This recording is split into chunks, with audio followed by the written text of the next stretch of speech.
Olá, você que acompanha a TV Informe, já estamos no ar com mais um Informe Blumenau Entrevista gravado, segunda-feira, dia 18 de julho de 2022, com um dos pré-candidatos aqui da região a deputado federal, é Silvio Zimmermann, vereador pelo PSDB.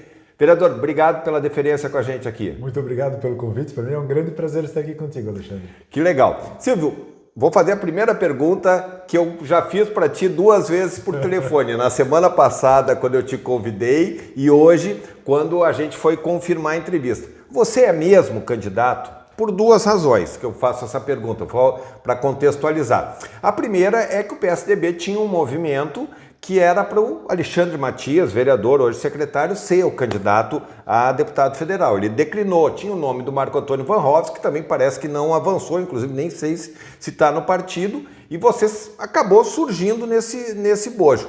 Segunda questão é que vocês estão numa aliança com o prefeito de Blumenau, Mário Wilden, do Podemos, que tem um candidato claramente preferencial, que é o André Spezin. Por isso eu lhe faço a pergunta, você é mesmo pré-candidato? Hoje, dia 18 de julho, eu sou pré-candidato a deputado federal. Tenho percorrido atrás de apoio e vou falar absolutamente sobre tudo. Havia no ano passado, já em outubro ou novembro do ano passado, uma conversa interna do PSDB para definir os nomes. Naquele momento eu abdiquei da minha prerrogativa de ser candidato a deputado, que eu fui na última eleição candidato a deputado estadual, em favor do vereador Yannis Mantal. Um homem com 7 mandatos de vereador em Blumenau, uma vida pública longa, idôneo, né? Trabalhador, responsável, e ele tinha essa vontade de ser candidato a deputado estadual. Eu fiquei quase 15 meses no executivo, né? No último ano e meio fui secretário de concessões e parcerias, né? E primeiro eu fui secretário de mobilidade sustentável, onde fiz a prestação de contas do programa BID. Iniciamos a Secretaria de Concessões e Parcerias e por uma contingência do governo eu fui para a Secretaria de Desenvolvimento Econômico e concomitantemente para a Secretaria de Cultura. Então eu fiquei um período nas 2 secretarias, mas claro, com uma atuação maior ali na Secretaria de Desenvolvimento Econômico, onde fizemos todo o plano de retomada econômica. O programa Juro Zero, o convênio com o Sebrae, Cidade Empreendedora, que tem avançado na flexibilização dos MEIs, fortalecimento e avanço nos processos internos da Prefeitura, especificamente da Praça do Empreendedor. Então eu estava num momento onde tinha muito compromisso, né, e dando resultado no Executivo Municipal, e levei ao partido, não, eu abdico dessa minha prerrogativa de ser candidato a deputado estadual em nome do vereador Yannis Mantal. E para mim estava resolvido. Cheguei em casa e falei para a Cris, ano que vem não serei candidato. Ela duvidou. Cheguei na secretaria... Cristiane Soete, esposa do Silvio, para deixar bem identificado. Que é jornalista também. Falei para o pessoal da Secretaria de Desenvolvimento Econômico, olha, continuaremos aqui tudo como começamos, tudo certo, estava indo bem, ainda está. Deu uma tranquilidade também no trabalho, que começava aquele burburinho, né? Sim. Se ia ser candidato ou não. Então, em outubro do ano passado, de outubro para novembro, havia a expectativa de não ser candidato a nada. Chegou em começo de março deste ano, com o Marco Antônio Van Hoff, que tinha preferência, porque havia sido candidato a deputado federal, retirou o nome, né?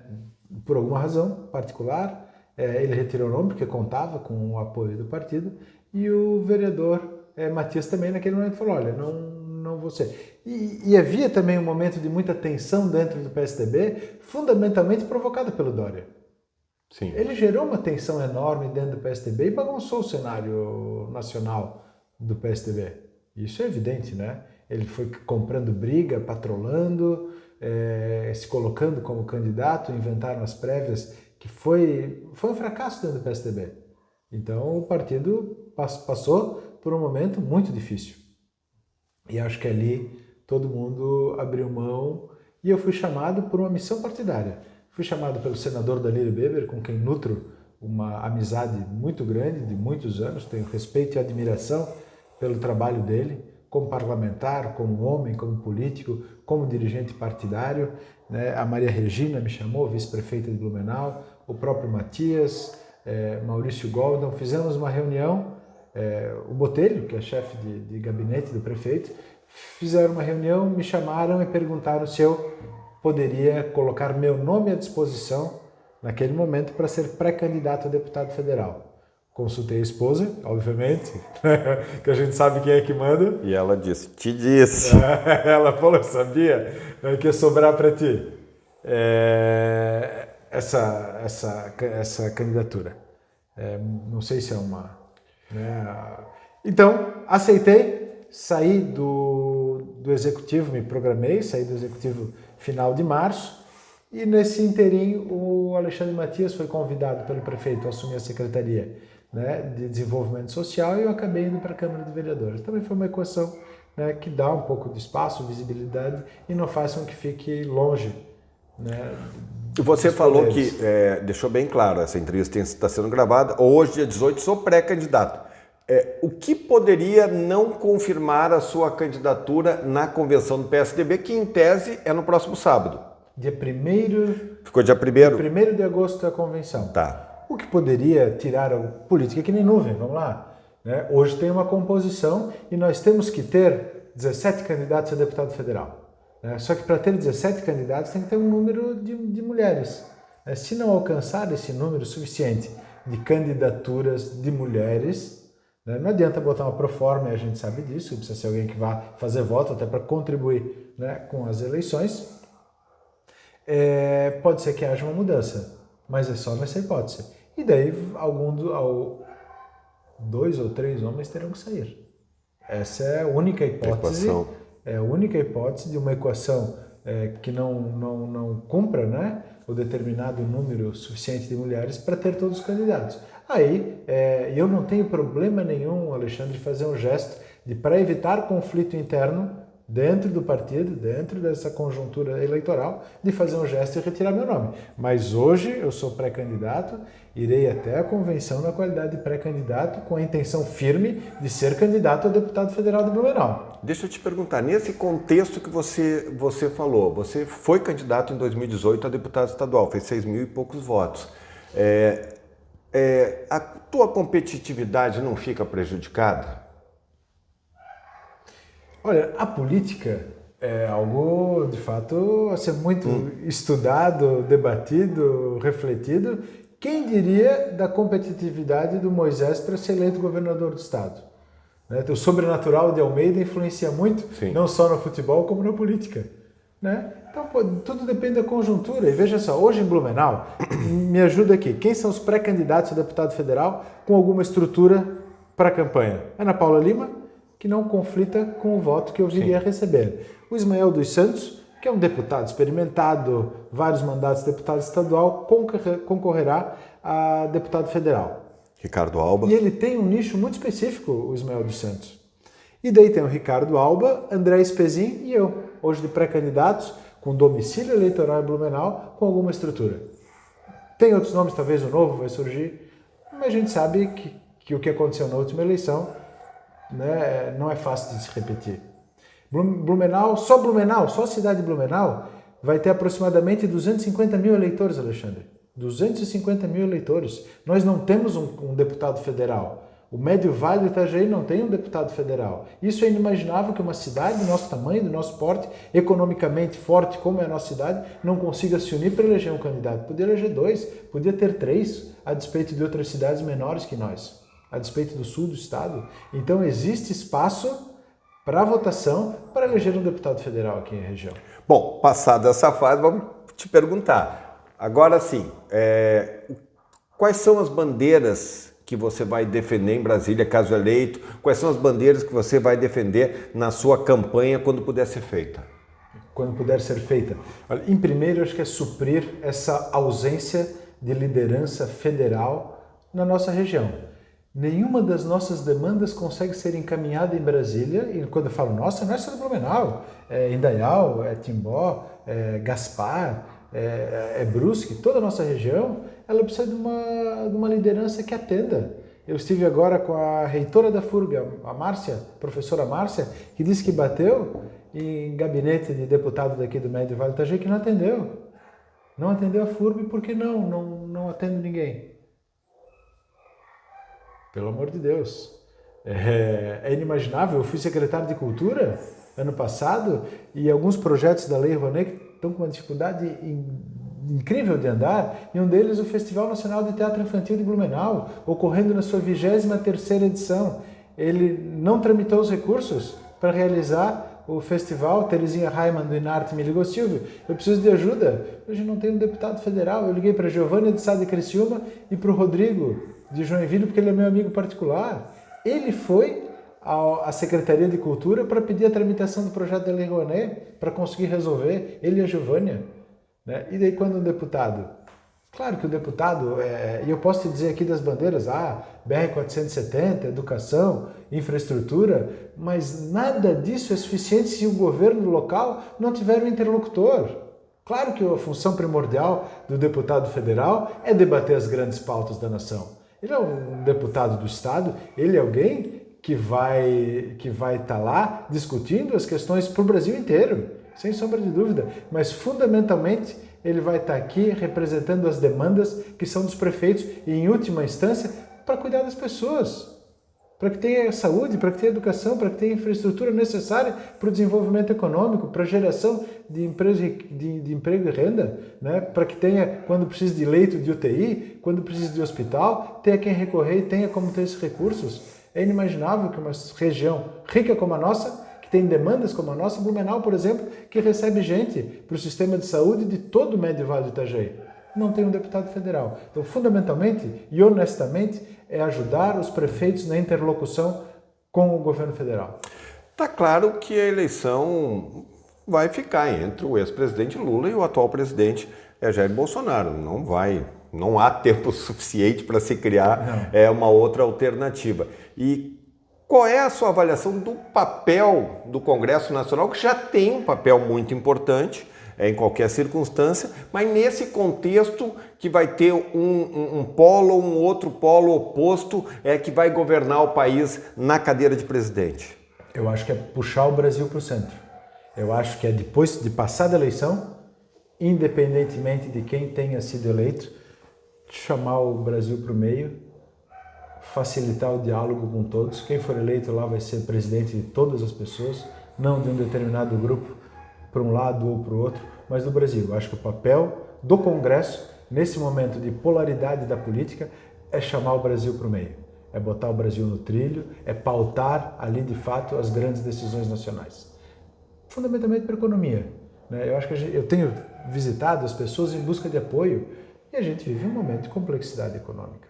Né? Inflação, diversos fatores aqui que a gente não vai entrar no mérito da questão, mas as pessoas vivem num momento de dificuldade. Se o Congresso não conseguir chamar o Brasil para o meio e ter uma proposta de fato de desenvolvimento econômico, geração de emprego, de combate à inflação, o Brasil vai passar por uma crise como passam os outros países da América do Sul.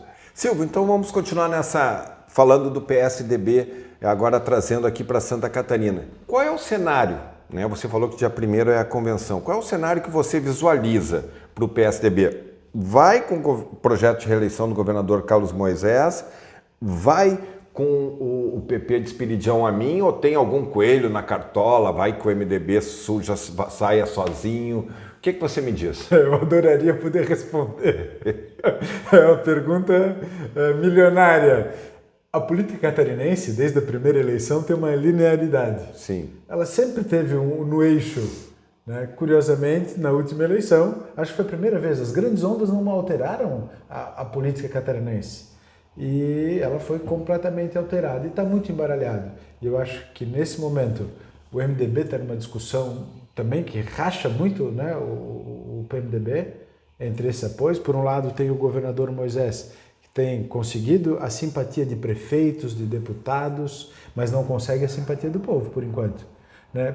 De outro lado, né, a gente tem uma frente de esquerda se organizando também com as suas dificuldades, mas aí temos o Jorginho Melo numa situação de tentar construir, que ainda não conseguiu, construir também a sua candidatura, né, o Amin correndo por trás e a minha personalidade política marcante da história do estado de Santa Catarina, e ele ofereceu um espaço na majoritária para o PSDB. Do meu ponto de vista, só eu, o vereador aqui de Blumenau, pré-candidato a deputado federal, seria uma boa opção, se nós tivéssemos um espaço na majoritária. Eu acho que é uma boa opção. Mas está tão embaralhado o cenário, e não é só para o PSDB, é para todos os partidos. O próprio Moisés já traiu, já perdeu uma parte do PMDB, né? E ele tem o governo na mão, ele é o governador. E, historicamente, os governadores se reelegem em Santa Catarina. E ele já devia estar na pesquisa num cenário muito melhor. Sendo governador, com o recall da última eleição, com toda a estrutura, com a máquina na mão, ele deveria estar um pouco acima do que ele aparece nas pesquisas. Então vamos lá, agora para a gente encaminhar o encerramento. Qual é a sua avaliação do governo Moisés? Uma atuação inicial muito fraca, extremamente conturbada, como também nunca houve na história do estado de Santa Catarina. Governador afastado, voltou, disputa interna entre ele e a vice. Eles entraram no governo com uma bandeira de antipolítica, e política tem que fazer política quem está num cargo político. É inimaginável que um advogado exercendo o ofício não vá advogar, que um jornalista exercendo o ofício não vai fazer o trabalho de um jornalista, e o político tem que fazer o trabalho do político. Ele tem que ouvir a sociedade, ele tem que entender os anseios da sociedade e dar resposta, né? Tem que negociar com a Assembleia Legislativa, e ele não fazia. Ele entrou com a bandeira da antipolítica e de forma muito equivocada, desprezando quem o elegeu, desprezando a Assembleia Legislativa, e eu acho que aprendeu um pouco com os erros. E foi reconstruindo, não, porque nunca vi uma construção, né? Foi construindo ao longo dos últimos anos uma relação com a sociedade, com os prefeitos e com os deputados. Então teve momentos bons, teve momentos ruins e momentos muito ruins, né? Que é o caso dos respiradores. É inimaginável que isso não será discutido nessa eleição. Eu acho que a sociedade catarinense ainda espera uma resposta firme, concreta, olho no olho, sobre essa questão. Então, eu dizia há 3 anos ou 4 anos lá na Câmara de Vereadores que eu não aceitaria, ou não seria aceitável para o blumenauense, que a continuidade da Via Expressa fosse uma promessa de campanha para o próximo governador. E, infelizmente, as obras deixaram a desejar. Por outro lado, a gente tem que reconhecer o esforço dele na questão da 470. Não é uma BR, não é uma rodovia estadual, é uma rodovia federal, agora trafegam catarinenses. A economia catarinense trafega ali nessa rodovia. E ele está tentando encontrar uma solução, já que o governo federal tirou quase na totalidade o orçamento da BR-470, que é a principal via econômica do Vale do Itajaí. Então, tem prós e contras, como qualquer governo, né, dividido, acho que muito bem claro, dividido em 2 momentos muito diferentes, da antipolítica e da política, que ele começou a construir uma relação com a sociedade, com os prefeitos. E o governo do presidente Bolsonaro? Com prós e contras também. Eu acho que ele, muito parecido aí com o Moisés, ele entrou num governo de antipolítica muito forte, foi eleito, assim como foi eleito o Jânio Quadros, assim como foram eleitos outras personalidades, e acabaram agregando, chamou o Centrão para o governo, né? Construiu uma relação com a sua base de apoio que até então não havia construído, mas ainda está devendo muito do ponto de vista econômico para o brasileiro. Eu acho que a principal falha do governo Bolsonaro nesse momento é a desconstrução, né, da estabilidade econômica, e que está afetando a todos nós. Afeta todos, né? Criando um cenário econômico com inflação, acaba afetando de forma muito negativa todo brasileiro. Silvio Zimmermann, vereador, pré-candidato a deputado federal pelo PSDB, obrigado pela deferência com o Informe Blumenau Entrevista. Boa sorte na empreitada e estamos aqui. Eu que agradeço a oportunidade. Esse é o Informe Blumenau Entrevista, sempre abrindo espaço a todos aqueles que se colocam no tabuleiro ainda pré-eleitoral de Santa Catarina. Um grande abraço!